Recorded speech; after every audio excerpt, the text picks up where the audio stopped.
All right, so these notes are about discrete versus continuous. Our goal for today, I can identify whether a relation is discrete or continuous.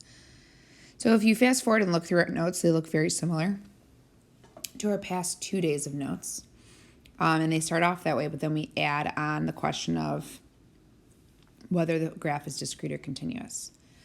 So example 1 says Chloe is a 3-year-old girl and has a piggy bank that she likes to fill.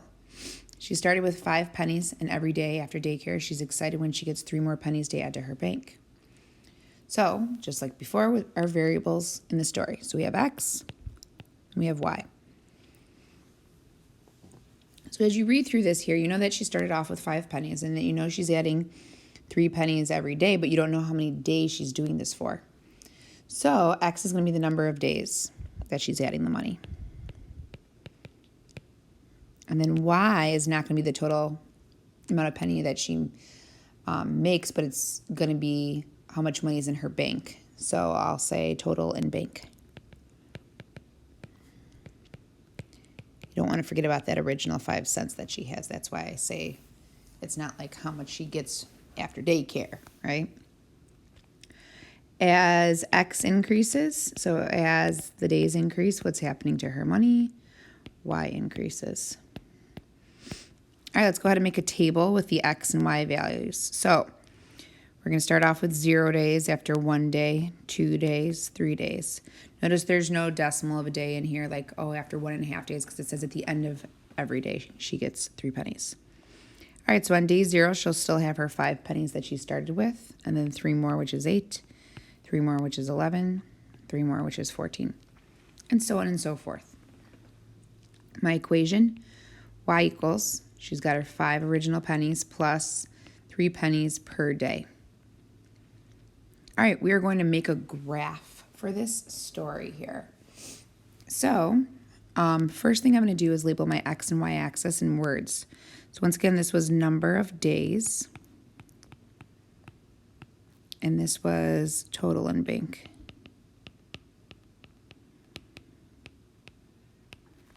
Okay, so days that pass, I want to see if there's a stopping point. And I look, and it doesn't say how many days she's going to do this for, so we can assume that it goes on forever, technically.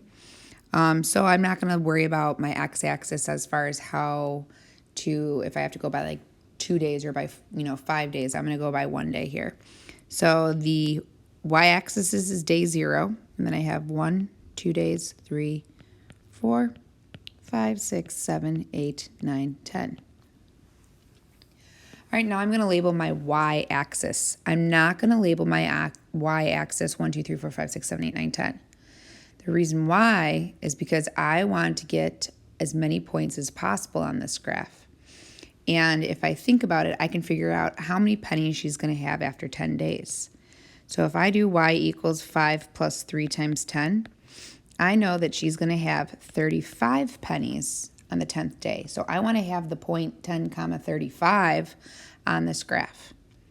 So I say, okay, well, how high do I have to make the graph go up to? It has 10 tick marks. I need to go up to 35, so I'm going to go up to 40 instead, and I'll just count by 4s. So I have 4, 8, 12, 16, 20, 24, 28, 32, 36, 40, and now I can graph those values. So once again, 0, she has 5 pennies. On day 1, she has 8. On day 2, she has 3 more, so 11. On day 3, she has 3 more, so 14. Day 4, she has 3 more, so 17. And 3 more, which is 20. And then 3 more, which is 23. And then 3 more, which is 26. And then 3 more, which is 29. And then 3 more, which is 32. And then 3 more, which is 35. Okay, so there's my graph. All right, E says, should we connect the dots on our graph? So you have to think about it. If I connect these two dots right here, I'm saying after a half a day, she's going to have this many pennies, right? But notice the problem says after every day she gets pennies. So she's not continuously getting pennies. So therefore, no, we will not be connecting the points on the graph. Why? Once again, it's because she gets her 3 pennies each day. There's no time where she gets between 0 and 3 pennies. This is a discrete graph. That's what it's called. Discrete graphs, when you look at them, they physically look like they're made up of points. Which variable represents the domain in this problem? That'd be my x variable, which is the number of days.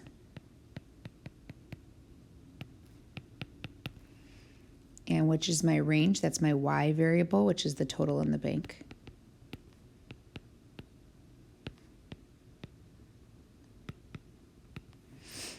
Write the domain.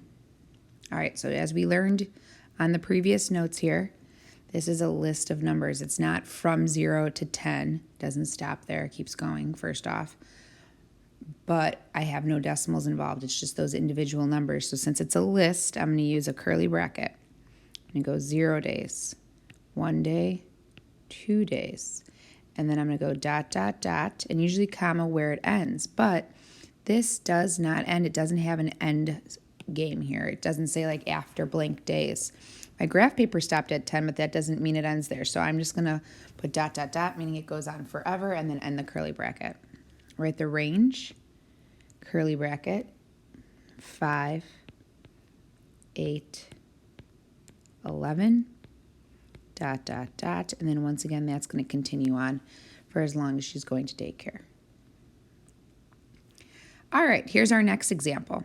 A family has a small pool for their backyard. The box says that the pool holds about 80 gallons of water. Joe is filling the pool with the garden hose, but quickly gets bored of watching it fill. With about 20 gallons in the pool, he decides to walk away and come back later. However, he wants to come back before the pool overflows. He measures that the hose is filling with the pool at a rate of 4 gallons per minute. First off, what are our variables? So we have x and we have y. And what are those going to represent? So let's look to see what we do have. We know that the pool had 20 gallons already in it, and that it's filling at 4 gallons per minute. And we know that total there's going to end up being 80 gallons, but we don't know how long that we're filling the pool for. So x is the number of minutes. If you ever have a time, number of minutes. If you ever have a time, that's most of the time going to be your x-axis. Your y is going to be the gallons in the pool. So number of gallons I'm going to write. How are these variables related? As x increases, y increases. As time passes, there's going to be more water in the pool. X, y. Okay, after 0 minutes, that's when he walked away, there was already 20 gallons in the pool. After 1 minute, there's 4 more gallons in there. 24, 2, 28, 3, 32. All right, let's write an equation for this. We have y equals the initial amount when he walked away, which is 20, plus it's filling at 4 gallons per minute. Let's make a graph of this story. So, once again, I'm going to label my x-axis first. I'm going to say number of minutes.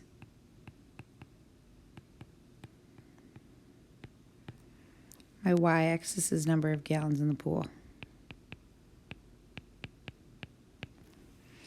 All right, so I have to say, does this have an end game? Did this have an end sight? Well, it doesn't tell me how many minutes it's going to take, but I do know that the pool is going to be full after 80 gallons. So what I can do is I can figure out when the pool will be filled. So I know it's going to be filled when the number of gallons is 80. So when y is 80, and then I have equals 20 plus 4x, if I solve for x, it's going to tell me how long it's going to take me to fill the pool. Subtract 20 from both sides. 60 equals 4x. Divide by 4. x equals 15. So now I know it's going to take me 15 minutes to fill the pool. So when I'm making my graph here, I want to make sure that I get all of those minutes in there. So I'm not going to go by ones, because if I do, I'm only going to be able to get up to 10. So if I need to get up to 15, I'm going to go by twos instead. So I'm going to go 2, 4, 6, 8, 10, 12, 14, 16, 18, 20. So now I know 15 comma 80 could be on my graph. Speaking of 15 comma 80, I need to get 80 on my y-axis. So I'm going to go by 10s for my y-axis. I could go by 8s if I wanted to, but it's easier to count by 10s. 30, 40, 50, 60, 70. Oops, that says 78. 70, 80, 90, and 100 gallons. Okay, now I can graph this. So I have 0, 20. I have 124. I have 228. I'm going to keep going here, right? 332. Notice it's forming a straight line. I should probably zoom in so you can see what I'm doing here. Notice it's forming a straight line again. Now, before I continue to make the rest of these points, I also know, so we're clear here, I have a point at 15 comma 80. So right there. Okay, so before I get all those other points that are in between here, I have a faster way of doing this. Let's answer E's question. Should we connect our dots on the graph? So when I'm filling up a pool, with a hose, am I just dumping water in every minute? No, it's continually filling up with water. So that means that this graph is continuous. It means it's constantly going to be filling. So that means all of the points in between these are values. So notice I didn't have to get each individual point from my table. So should we connect our points here? Yes.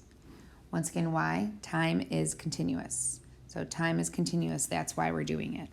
This is called a continuous graph.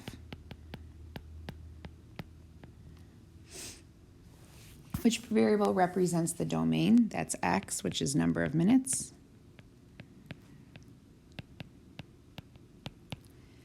Which represents the range? That's y, which is the number of gallons. Write the domain.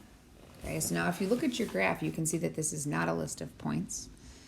Remember, it's time is continuous, so this is going to be written with brackets, parentheses, from what number to what number. So if you look at our graph here, the lowest x value is 0, and I include 0, comma, and then I'm going to say the highest x value, which we already know is 15. My range, the lowest y value, which is 20, comma, the highest y value, which is 80, and it's all values in between there. So if you think about it, between 0 and 15 minutes, you can take the time anywhere. You can say how much water's in there after 2 minutes and 14 seconds. And you can give me any number between 20 and 80 because we know it's going to fall there. Okay. So really quickly, let's just look at to make sure we understand the difference between the two. Discrete relation. It's a situation where the domain contains values which are distinct and separate. We do not connect the points of the graph. So here's an example, the number of people attending event versus total price. So if one person attends, it's $5. Well, I skipped a point. If 0 people attend, it's $0. 1, 5. 2 is $10. 3 is 15. I couldn't say, well, what if 3.5 people attend, right? So I'm not connecting those points because there's nothing in between there. Okay. The domain and the range of a discrete relationship are simply a list of values which can be used. So let's write this. If it's a list, remember we're using curly brackets, and then you're going to write the x values. 0, 1, 2, 3, 4, 5, and 6. My range is the y values. 0, 5, 10, 15, 20, 25, and 30, curly bracket. Here's more examples. Why don't you pause the video and do the domain and range of this graph. Okay, so once again, it's a list, so I'm going to do curly bracket. My x values here, I'll use the highlighter to help. I have 1, 2, 3, 4, 5, 6. So I'm going to do 1, 2, 3, 4, 5, 6. Now I can do my range, which is my y values. I'll do that in green. -1, 0, 1, 2, 3, 6. Curly bracket, -1, 0, 1, 2, 3, and 6. You can see that the next one, we're not going to do the domain and range of that, but that is also a discrete function. So it just looks like points. All right, now a continuous relation is a situation where the domain contains values which can take on any value within an interval. We do connect the points of this graph. So for example, here is a graph that is continuous. The x-axis is the time of day. The y-axis is the temperature. In this case, if you graph the relationship, you would see a point at every moment in time. If you want to know what the temperature is at 5 o'clock, there's an answer. But you could also find out the temperature at 5 o'clock, 12 minutes, and 37 seconds p.m. Or you can find out the time at 1:45 and 77 seconds a.m. And 77 seconds doesn't make sense because it's not 77 seconds. It's 44.77 minutes, right? The graph has a value at all moments, not just particular ones. The domain and range of continuous relation contain infinitely many decimals, too many to list individually. So we must describe the domain with intervals. Write the domain and range for this example. So we're going to use interval notation is what it's called. Okay, so you got to get used to interval notation, that term there. And that's where you use brackets and parentheses. And there's only ever two numbers listed. The smallest number first, the biggest number last. So I will start with my domain. So I'm going to say I'm including this number right here because this number is included, which is 12 a.m. Make sure you put the a.m., otherwise it doesn't make sense. And then it stops at 10 p.m. If I put 12 to 10, it doesn't make sense because it's smallest number to biggest number, but 12 a.m. to 10 p.m. does make sense. All right, my range, I'm going to use brackets because these values are included. I'm going to go the lowest my y values go. So let me change colors here. So the lowest my y values go is right here, which is 15 degrees, comma, to the highest my y values go, which is 40 degrees. And it's all temperatures in between 15 and 40 degrees. All right, why don't you pause the video and try these last two on your own and see how you do. Okay, so these ones were a little tough, but let's see how you did. The domain, x values, goes from here to here. So the lowest is an arrow. If it's an arrow going towards the negatives, that's negative infinity, and I always use a parentheses on it. The highest it goes is also an arrow. The highest the x values go is also an arrow, so positive infinity. My range is my y values. The lowest my y values go is an arrow. The highest it goes is an arrow. So that is negative infinity to positive infinity. All right, next one. Here's another continuous graph here. It's going to be an interval, lowest to highest. So the lowest my graphs goes, x values go, is -5. But there's a hole right there. That open point there says, but there's nothing at -5. So you're going to use a parentheses. And then the highest the x values go is 4. And there is a point there, so we're going to use a bracket. Now let's do the range, the y values. The lowest my y values go to the highest my y values go. The lowest my y values go are -2, and there's not a point there, so parentheses. The highest my y values go is 3. And there is a point there, so I'm using a bracket. All right, so go ahead and re-rate yourself on how you feel about identifying whether a relation is discrete or continuous. And then you